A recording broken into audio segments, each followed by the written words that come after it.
So you're thinking about moving to Jacksonville, Florida? Well, today we're going to talk about the pros and cons, the yin and yang, the good and bad of living in Ponte Vedra Beach, Florida. You're going to want to stick around to the end because we're getting after it right now.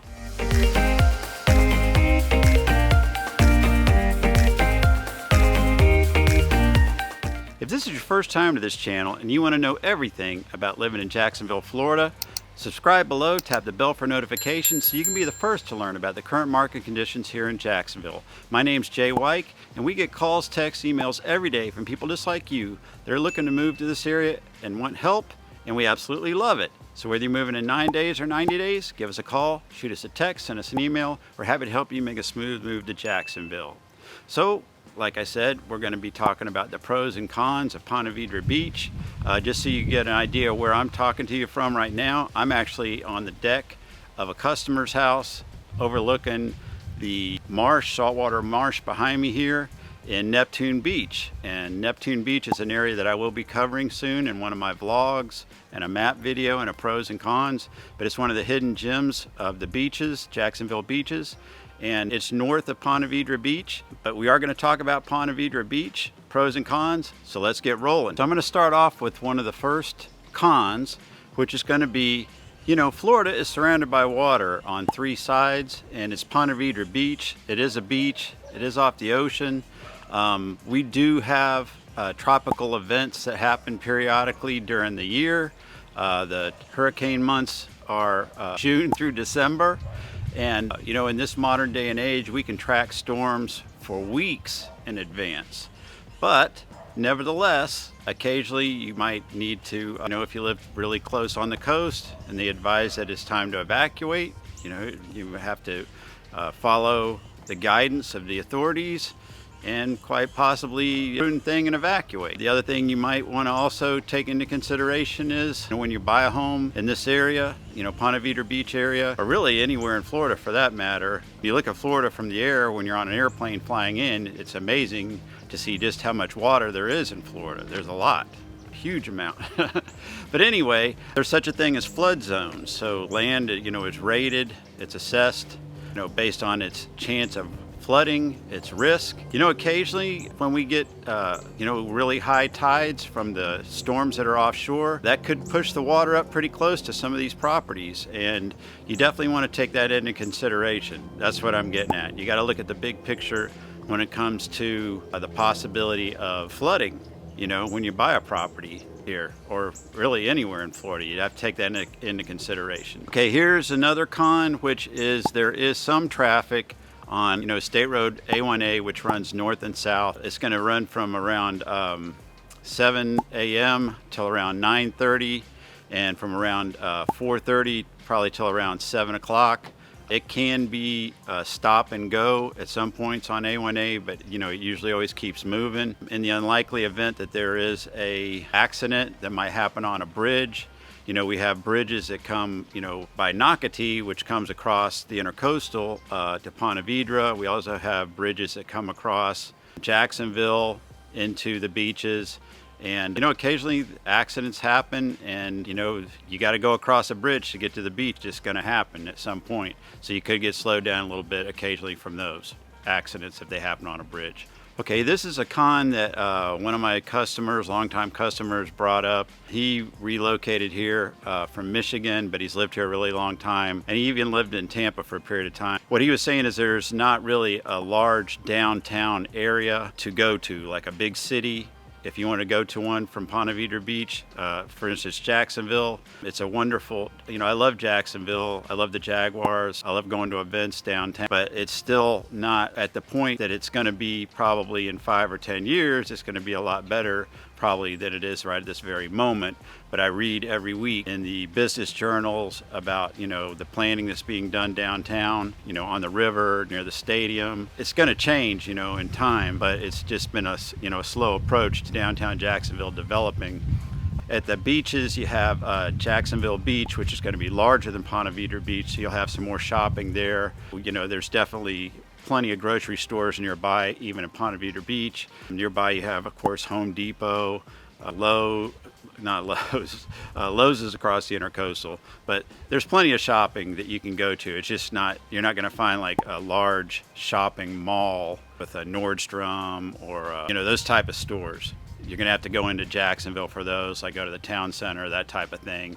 And if you want to go to like a really big city to like enjoy downtown areas, you're probably going to need to go, to Orlando, which is the closest, or maybe run up to Savannah, something like that. But again, Jacksonville does have stuff that goes on. They have events, but as far as like a really developed, booming downtown area, within the skyline, it's still got some progress to be made there. Okay, one of the cons also is going to be, higher cost of living. With higher property values comes, higher assessed taxes.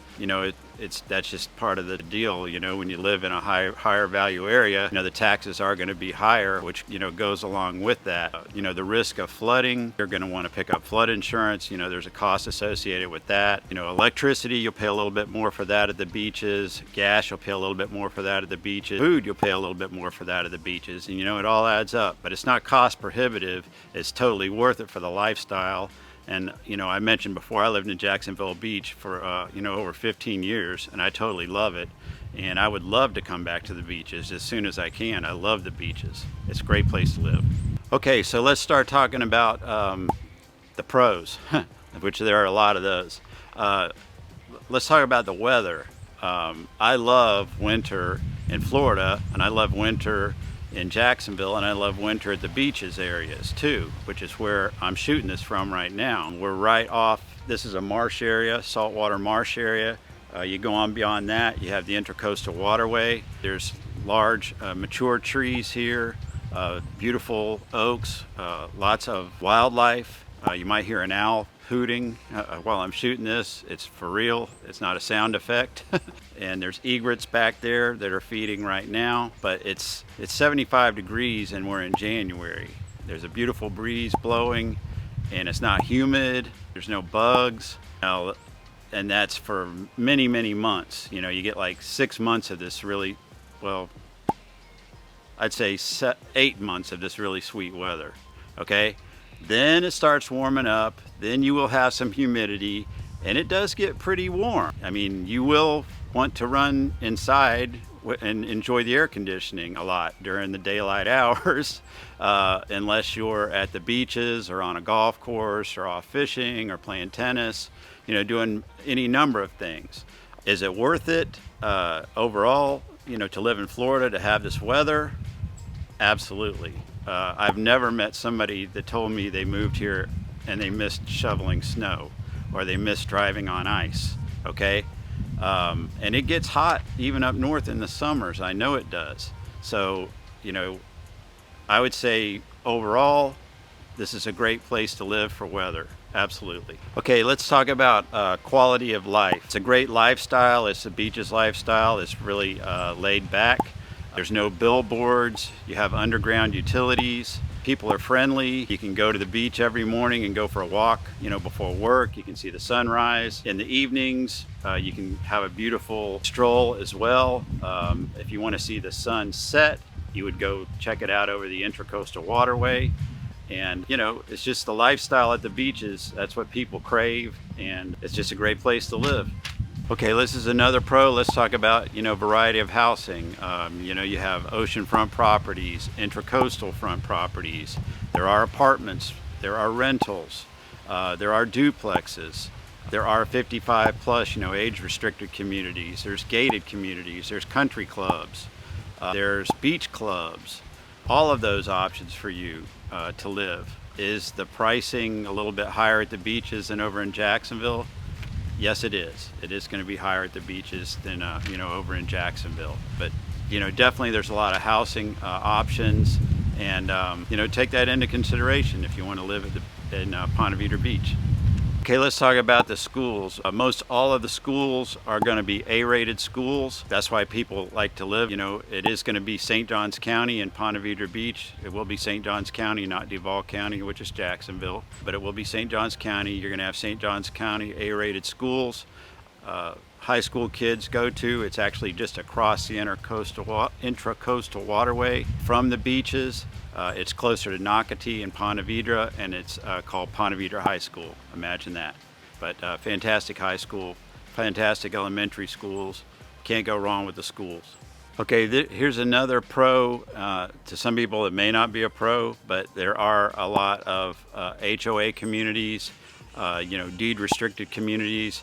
The advantage to living in those communities, of course, is that it protects the residents against the worst resident that might live in there. Everybody has to live to the standards and rules of the HOA.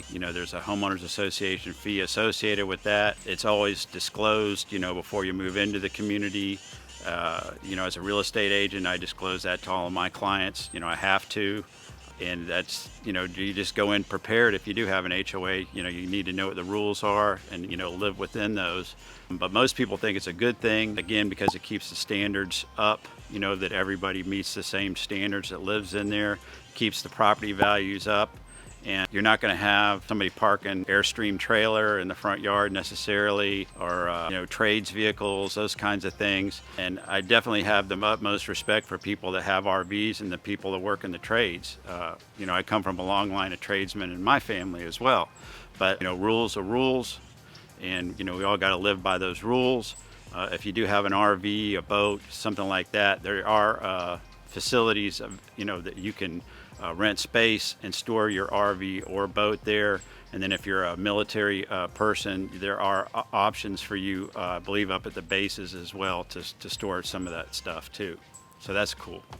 So that's going to wrap up the pros and cons of Ponte Vedra Beach. I hope you got a lot out of that. If you have any comments, feel free to leave a comment below. They're always welcome. If you want to reach out to me, my contact information is in the description below. You can call me, you can text me, you can schedule a Zoom. There's a Zoom link there. And remember, whether you're moving in 9 days or 90 days, give us a call, shoot us a text, send us an email. We're happy to help you make a smooth move to Jacksonville, or like today, Ponte Vedra Beach.